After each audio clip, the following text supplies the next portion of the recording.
Whoa.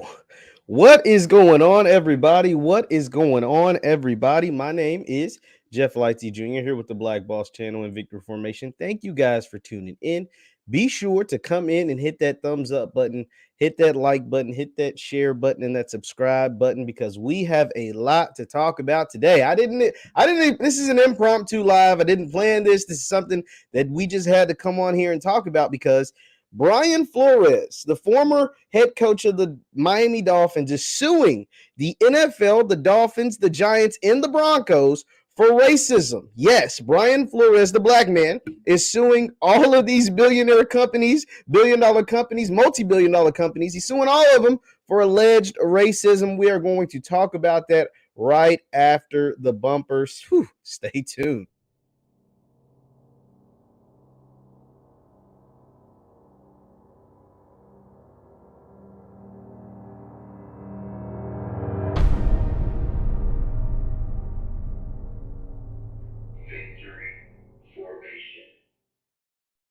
What up, good people? My name is JeffLightsyJr. here with the Black Boss channel and Victory Formation. Thank you guys for tuning in. Be sure to hit that thumbs up button, that like button, that share and subscribe buttons because we have a lot to talk about. I'm just tweeting out the link so everybody can come and join us. Everybody can come and join us, letting them know I am live right now talking about the Brian Flores lawsuit.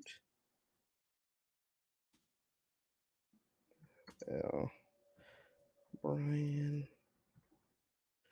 Because there's a lot, and we have to dissect all of this. So I want as many people as possible to come and join us live. So, for those of you who don't know, Brian Flores is the former head coach of the Miami Dolphins. Brian Flores, over the last 2 years, has won 19 games and was unexpectedly fired from the Dolphins. And at the time, the thought was the reason why he was fired was because him and the GM didn't get along. And there's probably a lot of truth to that. The GM happens to be a black man, so it was easy to say, we didn't fire him because it was racist. We fired him because him and our GM, who was also black, didn't get along. And so a lot of people, including myself, kind of like, okay, no harm, no foul, but he's a damn good coach. And so therefore, someone's going to pick him up because he's that good of a coach. He's that good of a dude. And now the chips, everything is coming to the surface. What's done in the dark always comes to the light. That's what my grandmama always told me. What's done in the dark always comes to the light. And Brian Flores is putting everything in the light. He's like, to hell with all this.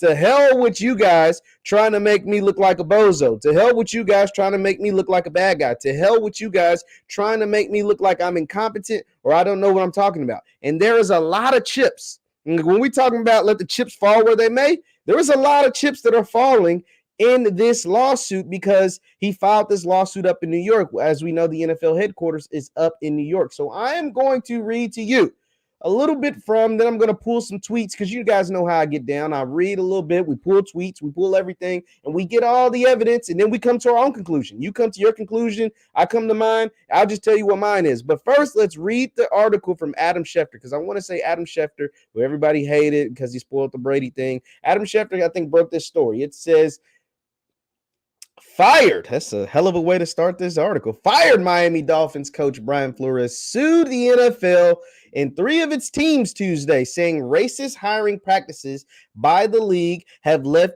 it racially segregated and managed like a plantation. Woo!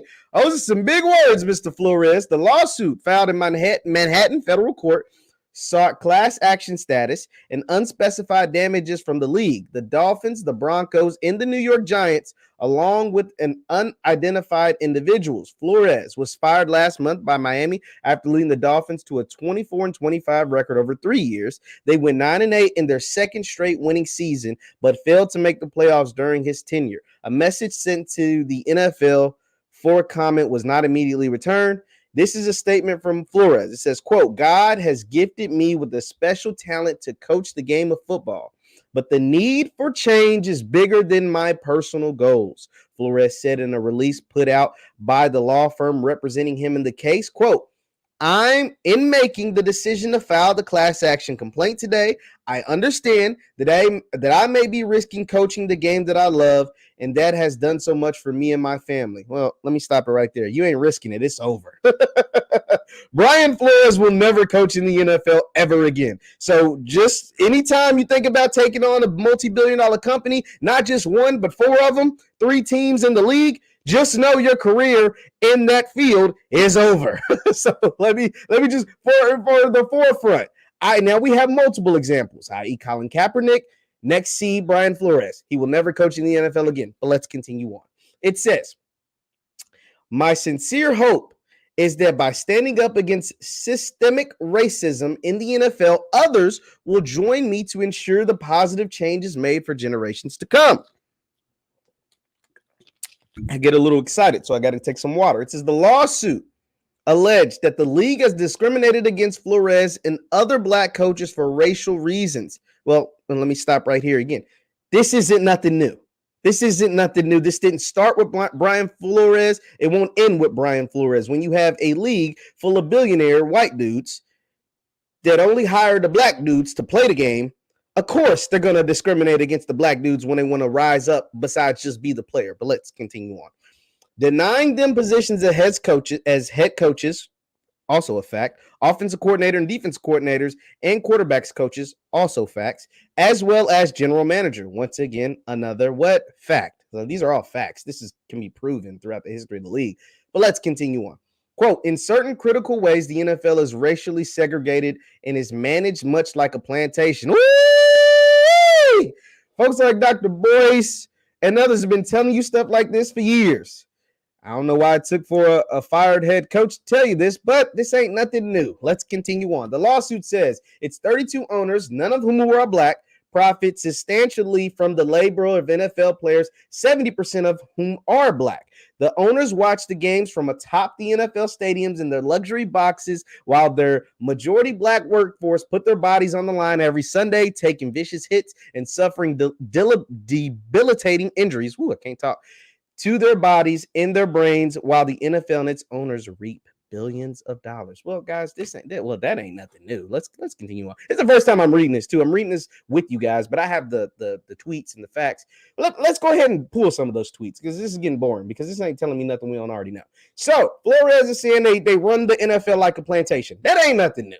That ain't nothing new. We know that. The billionaire white men pay the millionaire black men to go out there and hit each other in the head, and that's the game. I mean, at the end of the day, it is a game. Like, I love watching the game, but that's what the game is. So that's nothing new. Flores wasn't breaking any news right there, but some of his other stuff, which probably they said later in that article, but it's taking too long. Some of his other stuff is actually very, very intriguing, very, very interesting. And this is why he is filing this lawsuit. So let me go ahead. Let's pull up this series of tweets. Okay. So the first thing that came up was Flores was scheduled to interview for the New York Giants job. And so the New York Giants had a head coaching opening. They ended up hiring a man by the name of Brian Daboll. They hired a man by the name of Brian Daboll. And Bill Belichick, which is Flores' old boss over at the Patriots, he used to work with the Giants. He obviously knows people with the Giants. And so Flores was texting Bill Belichick, and this is how their text exchange goes. This is from Front Office Sports. It says, Flores says that he received a text from Bill Belichick congratulating him on getting the Giants job. That text came 3 days before Flores interviewed and was actually meant for Brian Daboll, the guy that they actually ended up hiring. Here's the text from the lawsuit. So this is Flores. These are the texts. It says, sounds great. Like you have landed. Congrats. We're looking over on the left side. So we're over here. It says, did you hear anything I didn't hear? And then he quotes John. So this is Bill saying Giants, because he's excited because he just heard for Brian Daboll got the job from the Giants, but doesn't realize he's texting the black man, Brian Flores. So he goes Giants. And then Flores is like, yeah, I interview on Thursday. I think I have a shot at it. Bill goes, got it. I hear from Buffalo, which is where Daboll worked, and the Giants, that you are their guy. Hope it works out if you want it. So Bill is texting Flores, thinking that it's Daboll because they're both named Brian. I'm going to use last names. And so Flores goes on to say, That's definitely what I want. I hope you're right, coach. Thank you. And then he probably realized, then he probably seen on the screen, yo, he ain't talking to me because I ain't talked to the Giants yet. He's kind of excited for an interview I got in a couple of days. So then he gets curious and he goes, coach, over here on the right, read to the right of your screen. It says, coach, are you talking to Brian Flores, which is him, or Brian Dable? Just making sure. And then Belichick is like, holy snap, I messed this one up because I thought I was talking to Dable, but I'm talking to Flores. He says, sorry, I fucked this up. I double checked and misread the text. I think they are naming Dable their coach. Sorry about that. And we know it's Belichick because how does he sign? BB. At the top of this text thread, it says Bill. So that's part one of some of the receipts that Brian Flores has. It goes on. Flores says in 2019, the Denver Broncos only met with him to satisfy the Rooney Rule. So for those of you who don't know, the Rooney Rule is the NFL's rule that every time that a head coaching and a general manager opening is open in the league, if your team has a head coaching opening or a general manager opening, you have to interview at least one black man or one minority. So you got to interview one black man. And Flores is saying back in 2019, he had no chance of getting a Broncos job. So much so that the Broncos CEO, Joe Ellis, and John Elway, who is like the GM of the Broncos, showed up drunk. They said they showed up to the man's interview drunk because they had no intentions on hiring him, but they had to do, interview a black man because it was part of the Rooney Rule. It says, let's read this. This is directly from the lawsuit. This right here is directly from the lawsuit. It says, incredibly, this was not Mr. Flores' first sham interview that was held only in effort to comply with the Rooney Rule. Indeed, and this is why he's naming the Broncos in his lawsuit. In 2019, Mr. Flores was scheduled to interview with the Denver Broncos. However, Broncos then general manager John Elway, President and Chief Executive Officer Joe Ellis, and others showed up an hour late to the interview. They looked completely disheveled, and it was obvious they had been drinking heavily the night before because this interview was probably like 9 in the morning, 8 in the morning or something. It was clear from the substance of the interview that Mr. Flores was interviewed only because of the Rooney Rule and that the Broncos never had any intentions to consider him as a legit candidate for the job. Shortly after, Vic Fangio, a white man, was hired to be the head coach of the Broncos. Let's continue on, man. This stuff is good, man. Now, this right here is probably my favorite one from my favorite thing from the lawsuit. It says, here's an excerpt from the Miami's 2019 season. Flores claims that owner Stephen Ross offered him $100,000 for each loss and was mad when Flores refused, compromising the team's draft position. The suit says Flores was then pressured to recruit a top quarterback despite tampering rules. So think about this.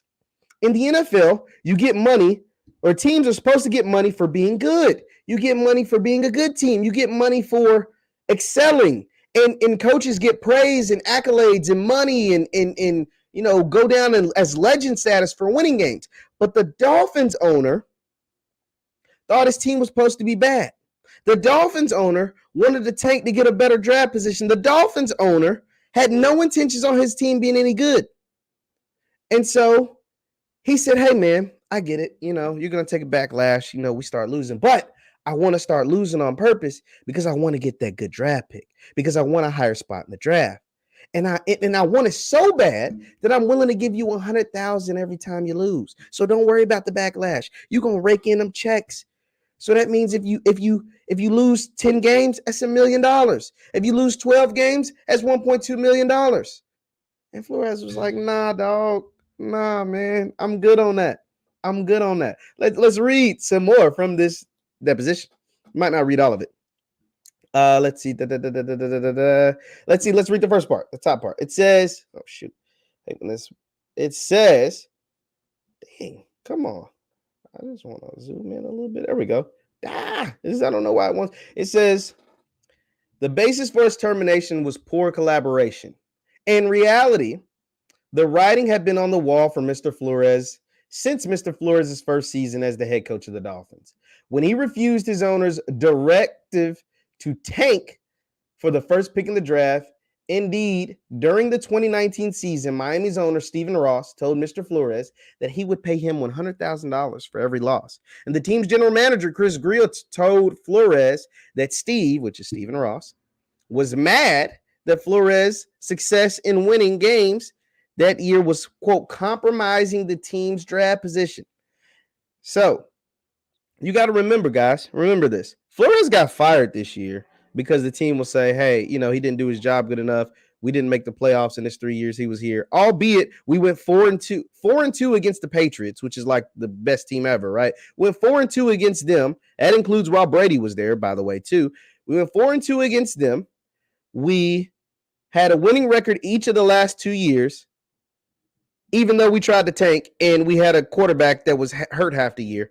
We still had winning records, but you weren't doing your job good enough, even though we tried to pay you to tank. So that's a whole mess in itself. Now, this is interesting too, because speaking of Tom Brady, that is, after the 2019 season, Mr. Ross began to pressure Mr. Flores to recruit a prominent quarterback in violation of the league's tampering rules. Mr. Flores repeatedly refused to comply with the improper directives.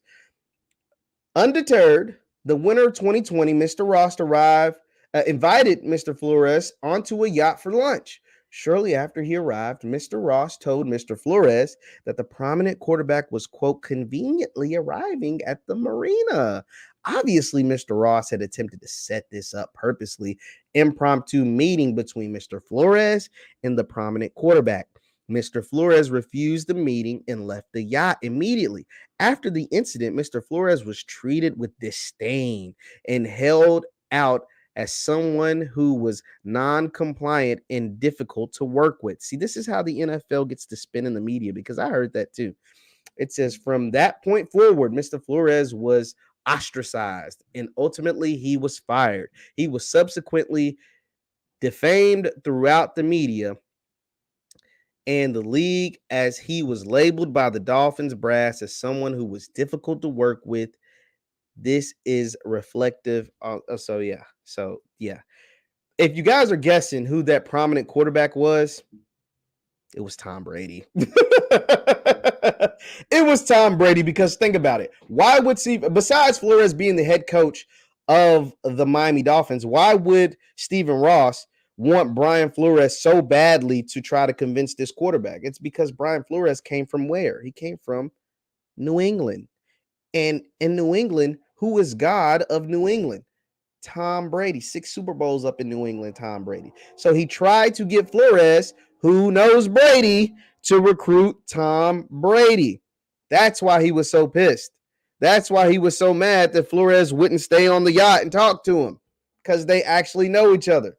Tom freaking Brady. Now, this is crazy. Be sure to hit that thumbs up button, guys. We're here heavy. And if you want to see stuff like this, you can follow me on Twitter. Follow me on Twitter. I post all this kind of stuff. So this is pretty wild. So Flores will never coach the NFL again. Flores is probably going to win this lawsuit. All of this is allegedly. By the way, let me make sure I put all that out. Allegedly.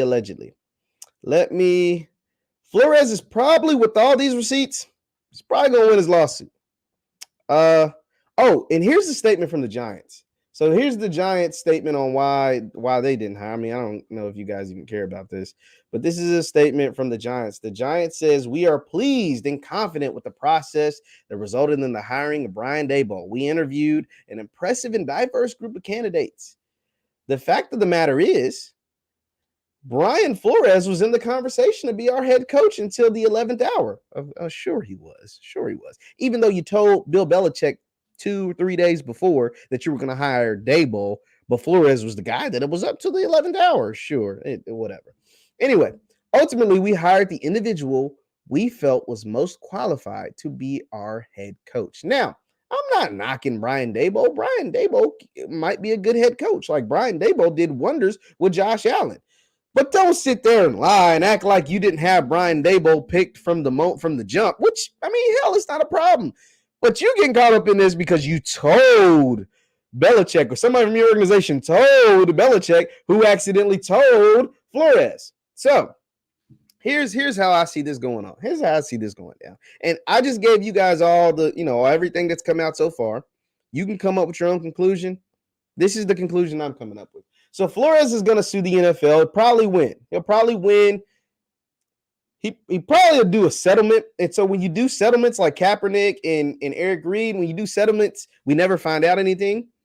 It'll probably be a big settlement, because these are a lot of entities involved. And there's a billion, a bunch of money involved. And since Flores won't get a chance to coach in the NFL anymore, I say the settlement, he'll probably take no less than like $50 million, because he would have easily been able to get that if he could still either become a coordinator or head coach or something. But since he won't be able to do that, he'll get somewhere in the range between 50 and 60 million. I think so. I think he'll get that. He got too many receipts for him not to walk away with anything. And another big reason why Flores is going to win this lawsuit, in my opinion, by the way. He's going to win this lawsuit because the difference between Flores and what Kaepernick did, see, in a lot of people's eyes, Kaepernick was a villain, right or wrong. Now, don't kill me for this. Kaepernick, to a lot of folks, at least a lot of NFL folks, or at least a lot of NFL fans, he was easy to paint as a villain. Why? Because he took a knee during the flag. Damn what he took a knee during the flag for, because people never want to acknowledge what the hell he was taking a knee for. But the fact that he took a knee during the flag instantly vilified him to millions of NFL fans across the country. It instantly vilified him. It made him public enemy number one, including your president, Donald Trump. Donald Trump fired, and it took a nail on my field. This ass will be fired. You know what I'm saying? So it was easy to spin that. It was easy to make him public enemy number one. The difference between him and Flores lawsuit, which is also against discrimination, racism, et cetera, is that Flores, through NFL standards, has done everything right. He's done every single thing right. He's worked his way from the bottom to the top, got to become a defense coordinator for the Patriots, which is America's team, quote unquote, won all the Super Bowls, did everything, gets over to the Dolphins and becomes a successful head coach. Was garbage his first year. Okay, he was garbage. But the next 2 years with subpar quarterback play was able to have a winning record, including a winning record over the New England Patriots, a winning record as a team, and a winning record over your biggest rival in the division. So he's done everything right. He didn't kneel. He didn't fight. He didn't fight against all that stuff, stuff that people can easily paint him as a bad guy. He has no blemishes. Cap didn't have any blemishes either, but it was easy for them to flip that whole kneeling thing and make him look like a bad guy. And Cap still won. Even with them trying to flip and make him seem like the bad guy, Cap still was able to win his lawsuit. And he walked away with what some people believe between $70 and $100 million. We never know because he had to sign an NDA and it was a settlement, but Cap still won. Even with all the media manipulation that was taking place with him, he still won. Now, Flores has done everything right. There's no media manipulation that can be taking place because he never kneeled or did any of that stuff. He never really spoke out, at least that I know of. Never really spoke out about George Floyd. He kept his nose clean. He was the good old boy. He did everything right. And somehow, some way, they still found a way to screw him over and some racism stuff. What do guys expect, man? Can we have an honest conversation about the NFL at this point? I get it. There's a whole bunch of black men that play in the NFL. I get it. There's even some black men that work for the NFL, whether it's as coaches, whether it is as coordinators, whether it is some of them in the front office, media relations or whatever. But the NFL is owned by white people, by very, very rich white people. That is what it is at the end of the day. The NFL is owned by very, very wealthy white people. And so a lot of these guys go there and think that they can be on equal footing as these white folks. And that's just not how it works.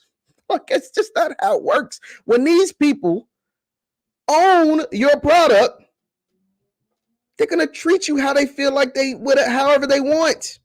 And that's just the way it is. That's just the truth of the matter. The truth of the matter is they're going to treat you how they feel like, however they want. because they still own the league. They still own the teams. They still own everything. You are an employee for them. And so Brian Flores is going to win his lawsuit. But this don't set a precedent for nothing. If Brian Flores wins this lawsuit and wins $100 million, that is a lot of money. Say he wins his lawsuit and wins $100 million. This will be a story for a day today. It'll be a story the day he wins his lawsuit. But $100 million to organizations that are worth 3, 4, and 5 billion, and all of them combined, that's a drop in the bucket. That is a drop in the bucket. And because all of these media outlets are in the NFL's pocket because they want to broadcast NFL games, this is only going to be a story for right now. This is a story right now because it is big. He was an up-and-coming, great head coach, young, black, former football player, worked his way from the bottom to the top. And for him, who is young, he's young. Brian Flores how old is Brian Flores? He's very young. He is 40 years old. Coaches in the NFL coached they're like 70. So folks thought he had a 30-year career ahead of him. A 30-year career turned into 3 that fast.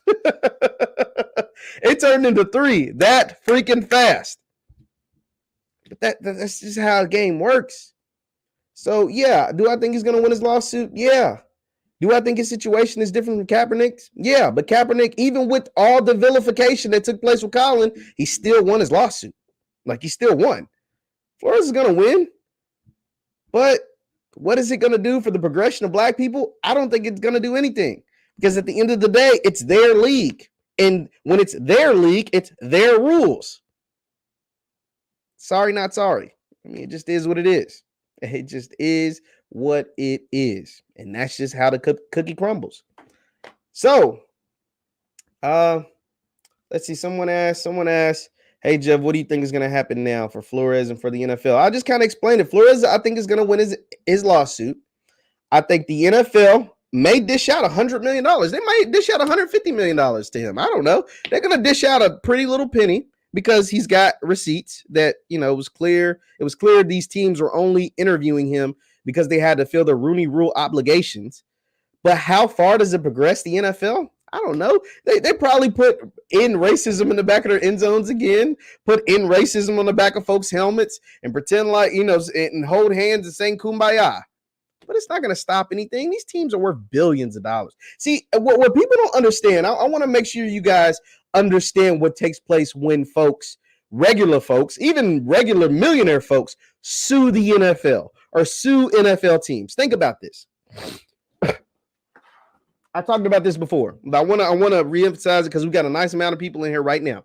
Hit that thumbs up button, by the way. When you sue the NFL, think about this.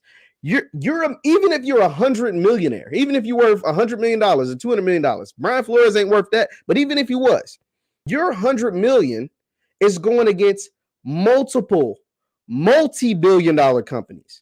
The Denver Broncos, who's one of the teams that he's selling, they're on sale right now. They're saying that it's going to cost you at least $4 billion to even think about buying the Broncos. So think about that. So if the Broncos, $4 billion, say they're all $4 billion. The Broncos, the Giants, and say the Dolphins are like $2 billion because they're not worth the same.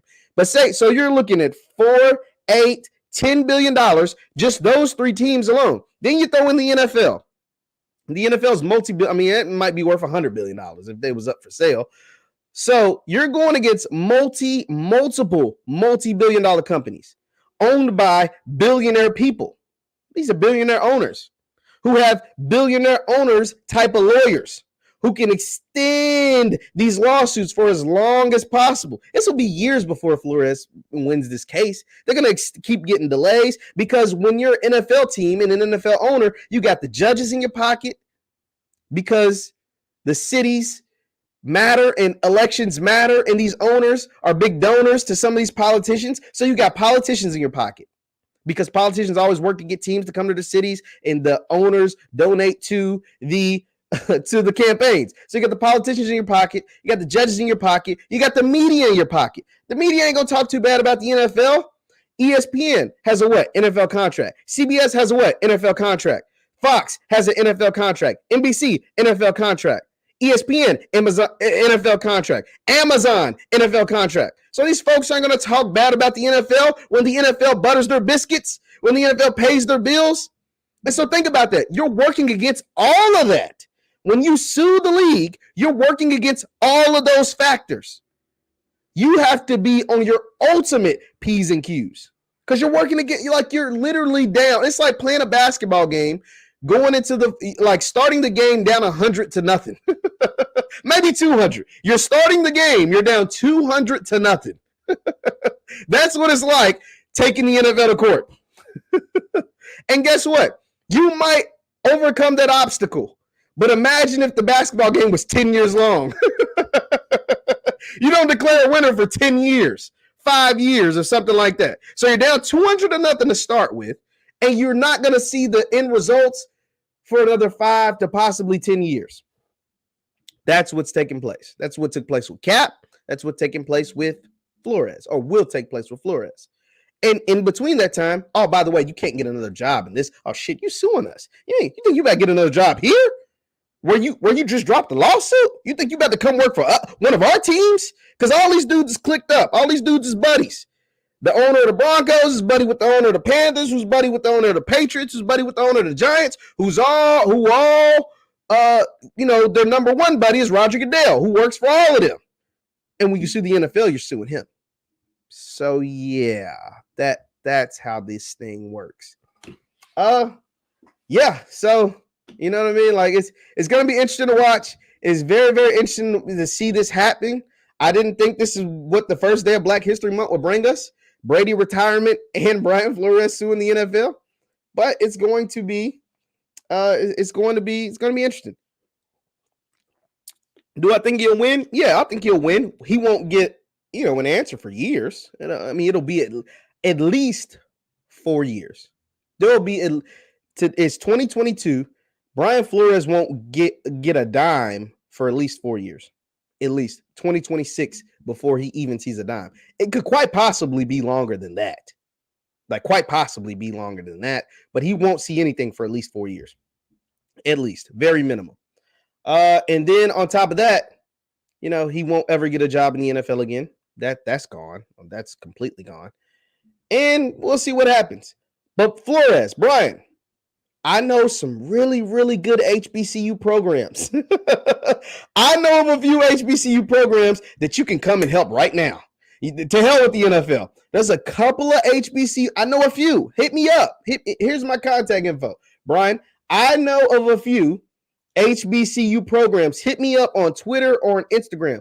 I can get you directly in contact with some of these HBCU programs, and you can come help turn those around. Because that's what we're doing right now. We on this HBCU wave.